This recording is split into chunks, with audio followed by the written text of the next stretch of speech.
What's good, everybody? Welcome back to Universal Teas. It's the People's Podcast with your girl Toya. And this episode is called The Sanctity and Solitude. Okay, so the reason that I felt like this episode was necessary, especially following our talk about me season and just doing what you need to do for you and figuring out what are the best practices to make your life more fluid and easy, I felt like a large part of me season is you, right? Being alone, spending time by yourself. And I think that this episode was also necessary because I feel like there's a certain negative connotation around being alone.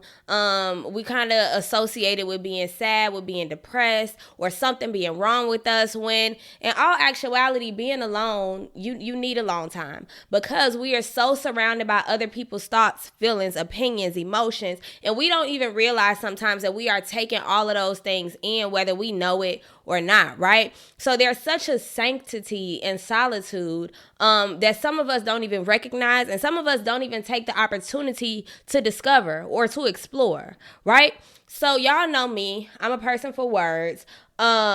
And when I thought about this episode, and I really didn't think about it until today, as y'all can see, I'll usually post about an episode a day or two prior to recording, but I really couldn't figure out what needed to be talked about until I kind of sat back and evaluated where I am in my life and a lot of things that are happening in my life currently. So then it came to me that I really need to spend more time alone. Let me give y'all a backstory. So this past weekend, I literally was just at home chilling. I didn't go out. Nobody came to visit me. I only left the house to take my dog out and to go and grab food and come back. But in that, right, I've gained so much clarity about things that happened in the week prior in my friend relationships, and things that I want to do. I made some really great decisions about where I want to be in my future. It gave me a lot of chance and a lot of opportunity to really get clear on what's ahead of me, right, and the things that I want to do and even how I want to go about doing them. So I felt like this was something that I needed to share with you all, or that people needed to hear in general, because when you are alone, you're literally in such a pure state. And so the reason that I called it Sanctity and Solitude is because when we think of sanctity, we automatically think of saved, sanctified, and with the Holy Ghost, right? All of my church folks, that's where we automatically go. And the word what is the root word of sanctity? Is it sanctify? But y'all know the root word of sanctity means holy, right? And I was like, this is called Universal Teas. I even want to speak to people who are not Christian or not churchy, but when I think of the word holy, it's getting blurry. I don't know why. It's clear. I look clear over here. I don't know why. It's getting blurry for everybody. I don't know. But when I think of the word sanctity or the word holy, we automatically associate that with church, and that's not really where I wanted to go with this. So when I think of the word holy, I don't just think of church or Christian beliefs. I think of things that are of the Most High, right? And we oftentimes don't hold our solitude and our alone time to the highest regard as we would, socializing. Okay, cool. As socializing and being out with other people, but I feel like we really need to, right? So I called this episode Sanctity and Solitude because we need to hold the time that we spend alone to a higher regard, so that it's not seen and considered as being something that is bad, or you think that person is depressed or going through something, right? It needs to be held to a high regard and respected. And it needs to be something that we do often. I don't know about y'all, but especially since I moved to a place where I didn't have friends at all, where I don't have much family, I do a lot of things alone. I go and eat alone. I'll go have a drink alone. I'll go shopping alone. I do so many things alone. And I've learned to feel most comfortable there, right? And so that's what we need to take back. And when I talked about me season, was that last week? Whatever week? Nope, it was 2 weeks ago because that was my birthday. So it was 2 weeks ago when we talked about me season. It was kind of geared towards the idea of not caring what other people think and doing things regardless of who's around or who's going to say what and who's going to feel a certain way. But when I think about this episode, Sanctity and Solitude, I'm more so thinking of just doing it for you, not necessarily doing it to get yourself to not think about other people, if that makes sense. So holding it to such a high regard that it doesn't even have to address anyone else, right? It doesn't have anything, any connection, any tie to anyone else. It's just something that you do for you to better yourself, and make yourself more pure, right? And so in my notes, I wrote up here, solitude equals clarity.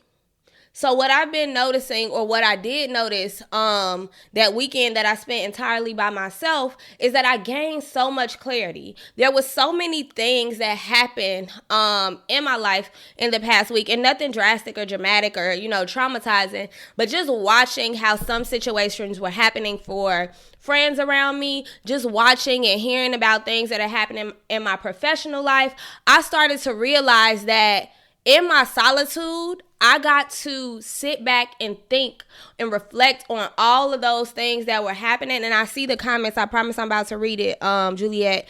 And in my solitude, I gained so much clarity. So I was able to go into this week with solid ideas, you know what I mean? Solid opinions about things, because people would ask my opinion or ask how I feel, or I was trying to help people in their situations, and I felt in the moments that it was happening when I was around them all day, every day, constantly dealing with these same types of issues and situations. I wasn't really clear on what I was giving.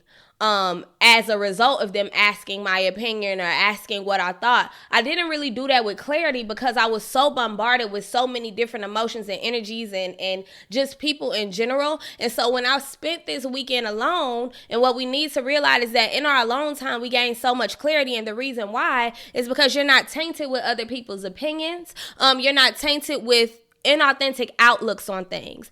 I don't know about you all, but I was having a conversation with a friend, and we were both kind of mentioning how we are both very emotional people, right? So a lot of the decisions that we make are based out of emotion, and that cannot be okay for sometimes, because sometimes, and I have a group of girls that I've been working with over the past couple of months, and we've been talking about operating in our emotional mind versus operating in our reasonable mind or our wise mind, right? And so when we're operating in our emotional mind, it's oftentimes because we're triggered by the things around us, right? So if we're operating in our emotional mind and we're triggered by the things around us, it's because we've soaked up so many different emotions and energies. Whereas if we were to just take a step back, and I don't just mean, it could be like 5 minutes, but I mean solitude in like days, and go on vacation with yourself. When you have that time to reflect on all of the different angles of the situation, you then are more easily able to fit yourself in or realize that you need to exclude yourself.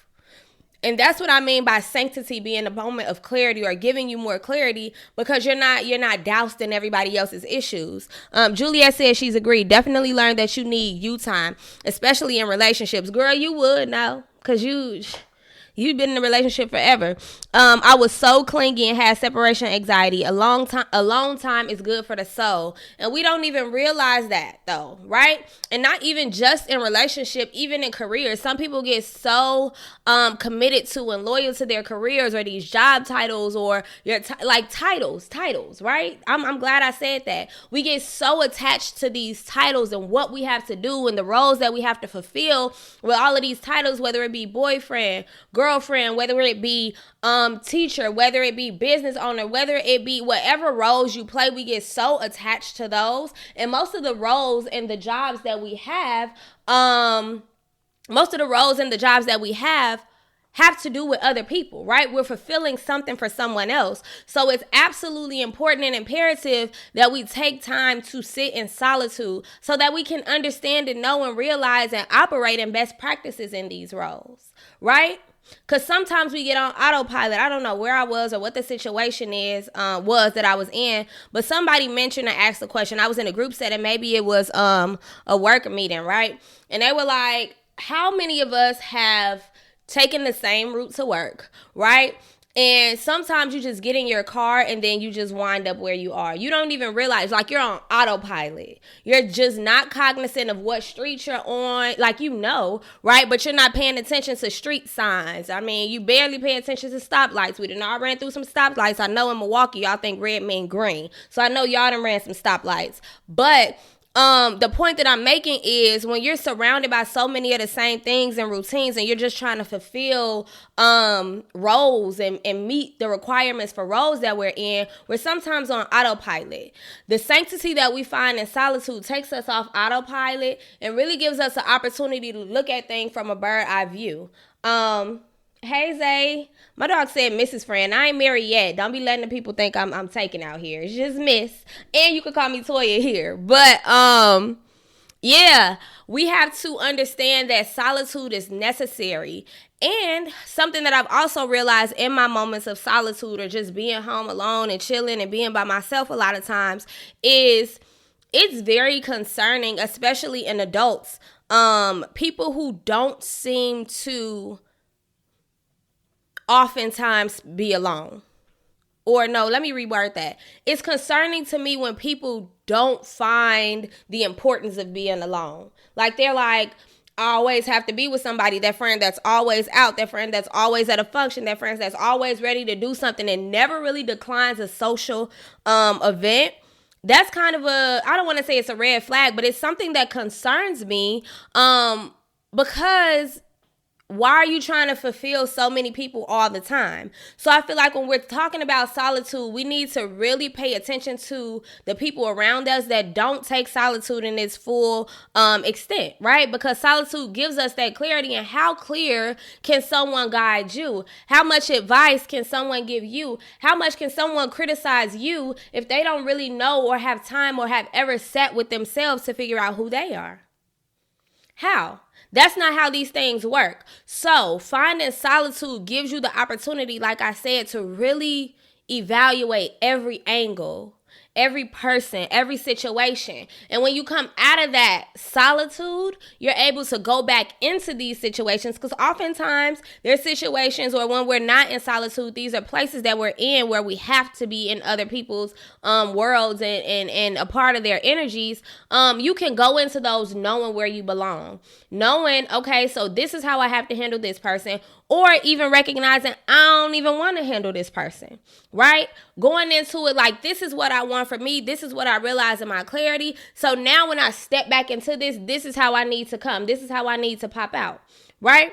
So take that time to build into, to really realize and analyze the things that are happening around you. Solitude is not necessarily you disappearing, right? It's just you stepping back to analyze the things that happen to you on a regular basis. The next point that I wanted to make is sometimes, like I said, when we spend time alone, we often associate that with sadness, with depression, that something is wrong.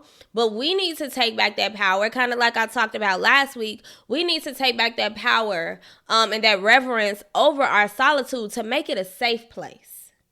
Make your solitude your safe space and not your sad space. Ooh, I like that. I'm going to say that again. So what we need to learn to do is make our solitude a safe space and not a sad place. So go into your solitude when you're feeling overwhelmed. Go into your solitude when you're feeling anxious, because you need to realize that at the end of the day, every day you wake up, everywhere you go, you are you. So if you are not comfortable with yourself, if you are not comfortable in your solitude, you can't deal with anyone, because the person that you're presenting to other people is not genuine. It's not authentic. It's not coming from a real place. You're not able to handle anyone if you haven't figured yourself out. You can't be that friend. We always want to be the strong friend. We want to be the friend that got your back. We want to be the loyal worker. We want to be this person who shows up in these spaces as the best, right? We want to be the best in every role that we play. At least I hope so. I want to be in the best in every role that I play. But you can't really do that if you haven't defined what the best you is. You can't really show up as your best self if all you are is just a culmination of all the people, the energies, and the spaces and frequencies around you. That's not who you are. You're just showing up as a big pile of soup of everything and everyone around you. So make your solitude your safe space that you go to when you're overwhelmed, when you're stressed out, right? That's something that I've decided. And you have to change the narrative. Yes, I did spend time in my solitude as being depressed. Yes, I did spend a lot of time in solitude as being sad. I'm sorry, I said sad. As being sad. But it's still up to me, right? In this journey to become my best self, in this journey to be who I am and be who I'm going to be in the best and strongest light that I can, to change the narrative of what solitude means. Solitude no longer means sad. Solitude means sanctity. Solitude means sacred. Solitude means a place where I go to be safe. So you have to be in charge of changing the narrative. You have to be in charge of making your solitude safe. And your safe space and your alone time and your solitude has to be comfortable to you, right? Set the mood for yourself.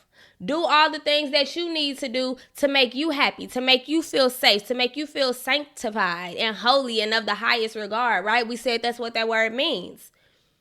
Because you have to be in that space so that when you then go into the world, you know, even in your mind, you can return to your safe space.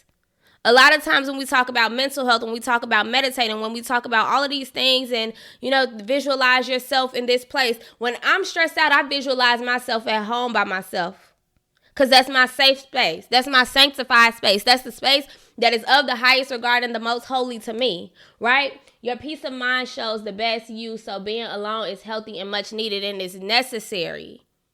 It's necessary. If you can't handle being alone, you can't handle being in a crowd because then that just means you're following a crowd. That means you're looking to the crowd for validity. That means you're looking to the crowd for all the answers that you need to find in yourself. Okay? The next point that I made, in order to make your solitude a safe space, it needs to be rooted in a why. Okay? And when our safe space is rooted in a why, or even creating the why for your safe space, what that looks like is what's around you. Is your house clean? You got incense burning, you got candles burning. Why is this place where you go to feel safe? Just like for some of us who have quote unquote safe spaces, this is where addictions come into play, right?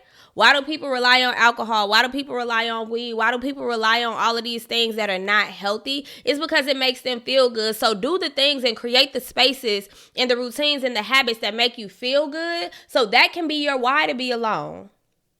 Right? Instead of saying, oh my God, I'm stressed out. Let me go on and step out so I could be around some people. No, oh my God, I'm stressed out. Let me go home. Let me light some candles. Let me get a good book. Let me watch a good show because this is what makes me feel safe. And I can return to this space at any time. So you won't be somewhere out or not even out. You won't be in a professional setting and feeling unsafe, feeling anxious, feeling overwhelmed, and feel like you need a blunt or you need to go take a shot to feel better. If you can return to your safe space, that has to be mental. I can mentally be like, okay, let me just take 5 minutes, breathe by myself, and return back to where I am. Create your safe space so that you can have it everywhere you go, with every person you're around. Okay? Last point that I want to make about your safe space is that it doesn't have to be announced.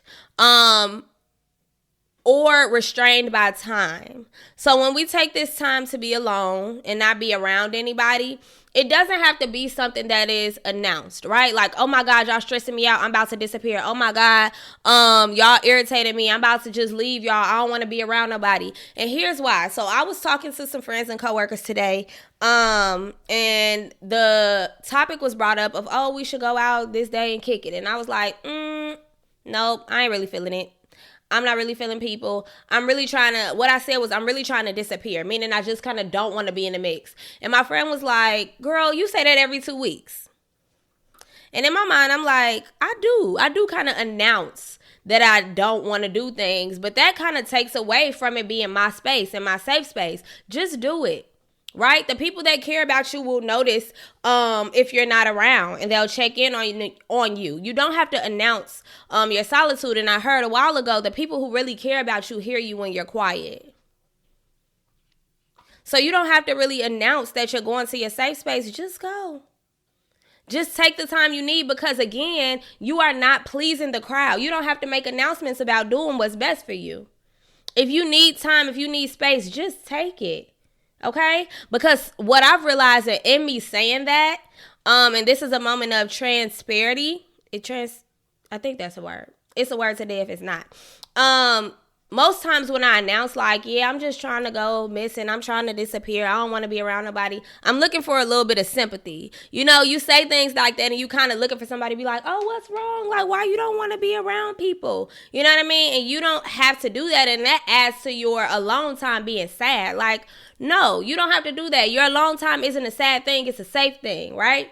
It's where you build yourself up, so you don't have to continuously announce it. You don't have to look for clarity. You don't have to please the crowd. And remember, every time I'm here, I'm always trying to talk about things that I'm working on myself. So having a long time doesn't have to be announced. And you don't have to say how long you be gone. Like, oh, I'm going to just spend this weekend alone. I'm going to just go here for a week. Just do it. Take all the time you need.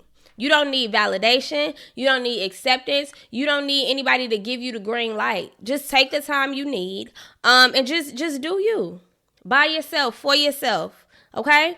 So that's really all I have for this message. I'm just gonna really go back through it, and I want to challenge you all to just take your alone time to figure out what it means for your safe space to be safe. And I meant to say your solitude.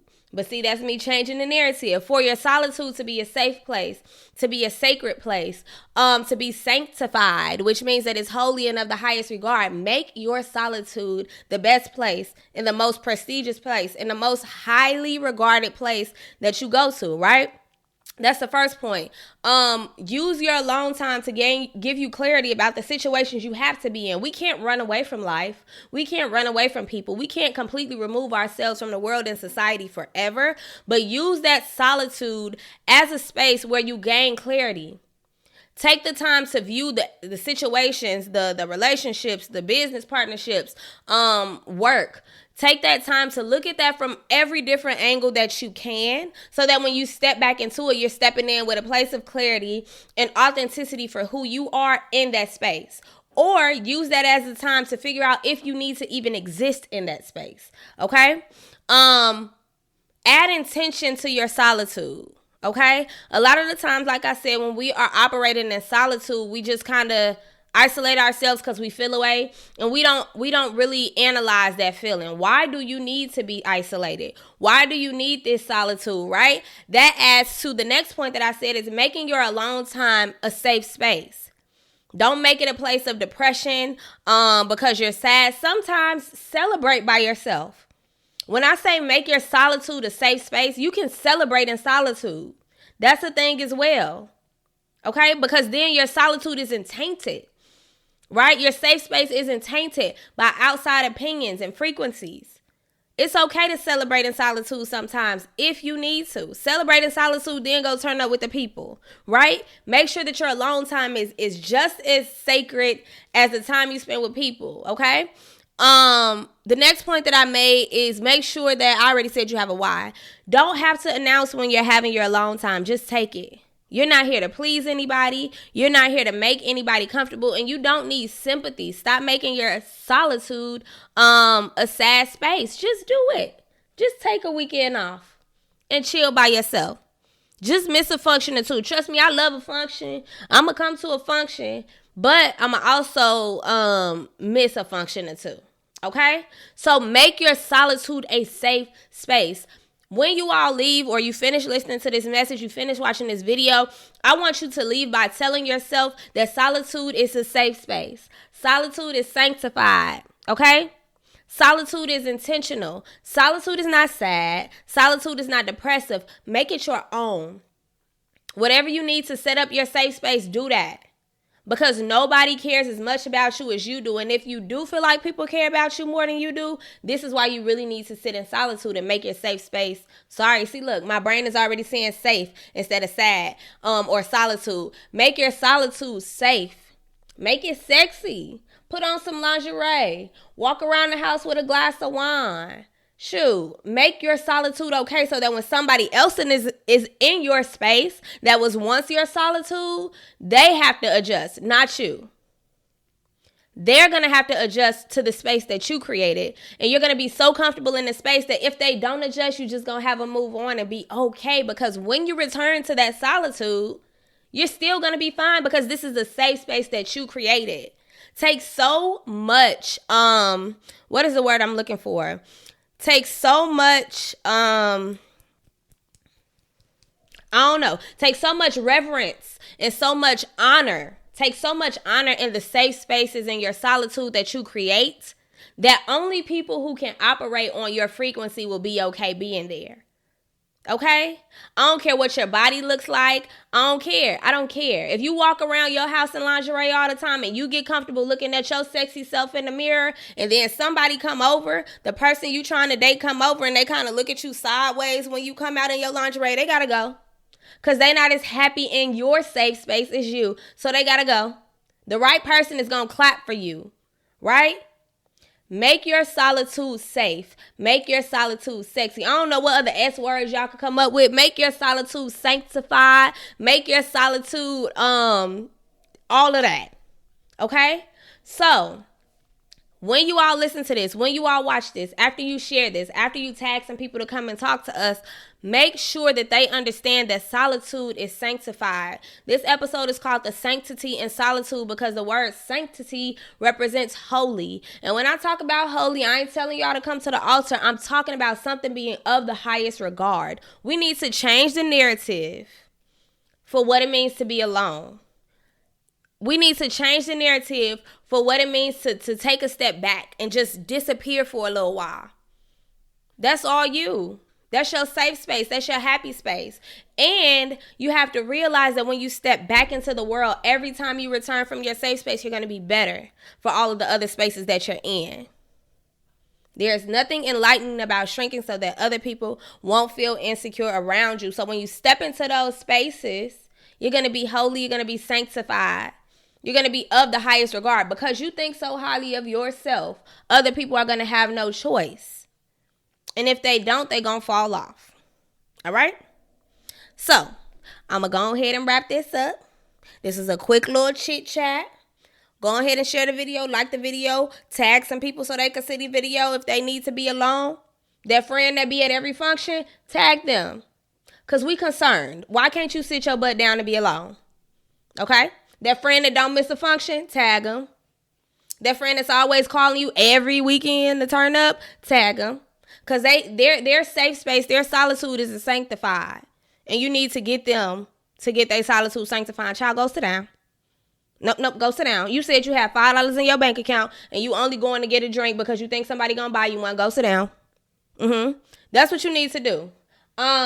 So, like I said, thank you all for joining me on this episode of Universities. I will see y'all right here in the space next week. I love y'all and